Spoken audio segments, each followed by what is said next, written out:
Assalamualaikum to all. Today we are from Group 4 and we are going to present about a case study of Mr. Bala.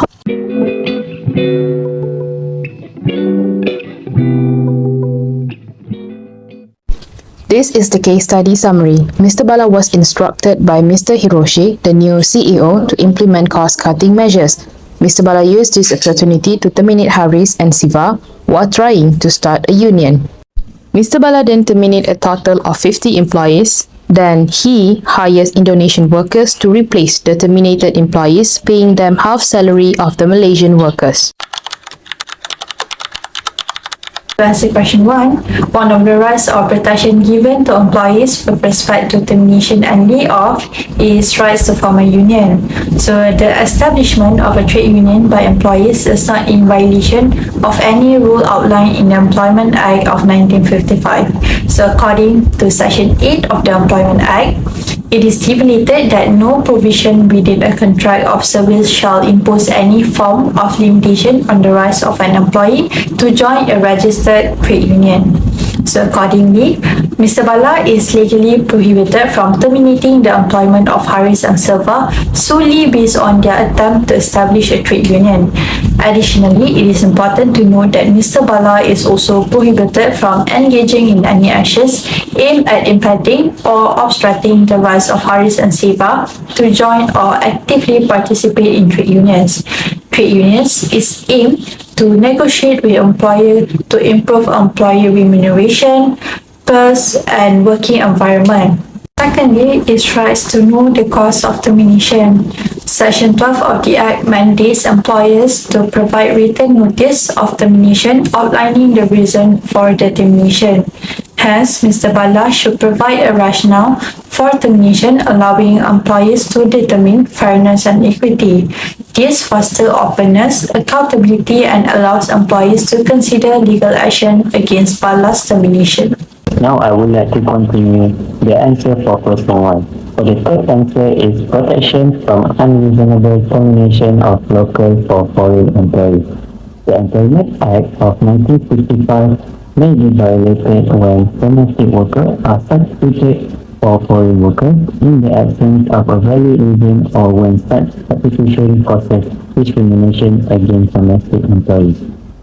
The act of terminating the employment of a domestic worker with the intention of recruiting a foreign worker is explicitly forbidden under Section 60N of the Employment Act 1965. This means that without a valid reason, employers cannot simply terminate their domestic workers and replace them with foreign workers. Unjustified termination of employment by Mr. Bala with cutting cost measures in mind without providing any justification may constitute an unfair dismissal in violation of the Employment Act of 1955. This is due to the fact that substituting foreign workers for domestic ones may negatively affect the local labour market, resulting in increased unemployment and decreased salaries by domestic workers. The Employment Act of 1955 acknowledged the significance and safeguarding the rights and advancing the employment of local workers. Employers should therefore exercise caution when substituting foreign workers for domestic ones, taking into account the potential repercussions on the domestic labour market. Mr. Bala violated the Employment Act of 1955 by dismissing Haris and Siva and hiring Indonesian employees instead. He broke several laws and regulations, including the right to fire employees and provide severance if they provide a good reason and explanation. Bala also violated the notice period for voluntarily resigning or firing employees. He dismissed Haris and Siva, who he deemed troublemakers due to their efforts to organize a trade union. Bala then terminated 50 workers, including Haris and Siva, and replaced them with Indonesian labourers, who received half of the former Malaysian workers' salaries. Section 14 Subsection 1 of the Employment Act 1955 allows misbehavior as a justification for terminating an employee's employment if it interferes with the fulfillment of the employee's term after a thorough investigation. Next, let's discuss about the protection available to the Indonesian workers employed by Nippon Denso Sdn Bhd. The first one is Employment Act 1955, which is the main employment legislation in Malaysia to protect the minimum rights of workers. This act prescribes the minimum protection of the rights of local as well as foreign workers in Malaysia. According to Rahim 2011, foreign workers are most likely less bothered about their welfare and salary.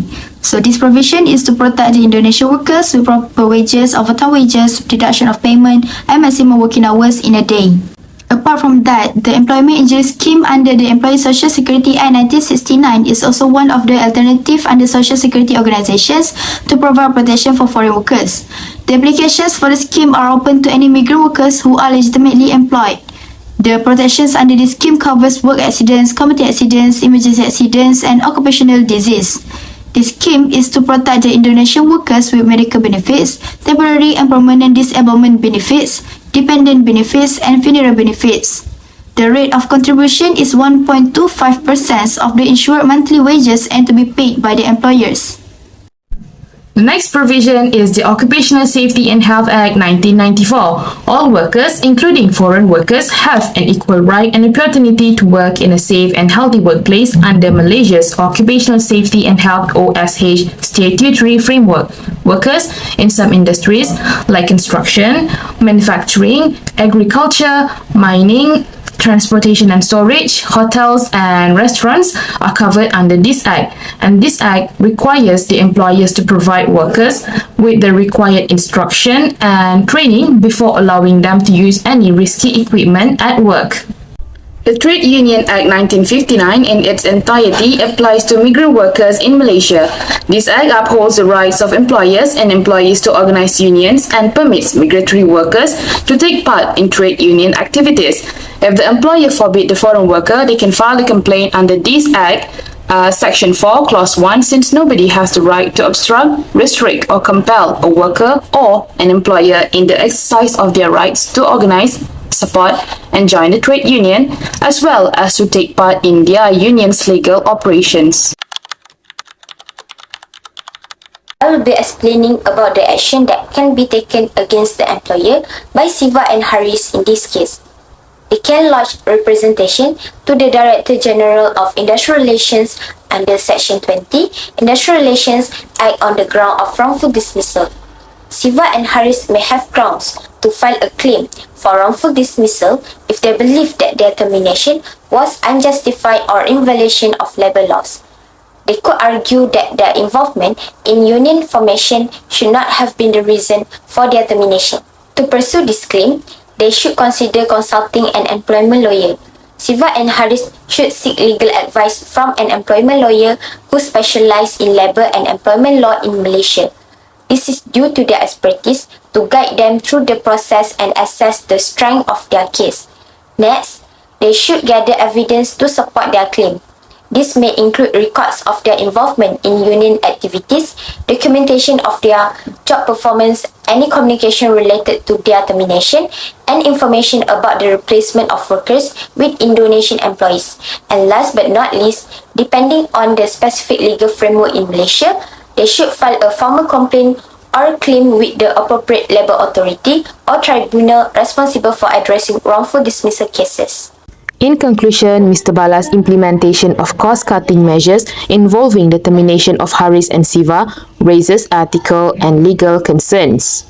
The apparent targeting of union-affiliated employees and subsequent hiring of Indonesian workers at significantly lower wages not only suggests potential violations of labour laws, but also highlights the exploitation of vulnerable migrant workers. This case underscores the importance of ethical considerations in organizational decision-making, emphasizing the need for fair labor practices, respect for workers' rights, and the creation of a workplace culture that values transparency and inclusivity.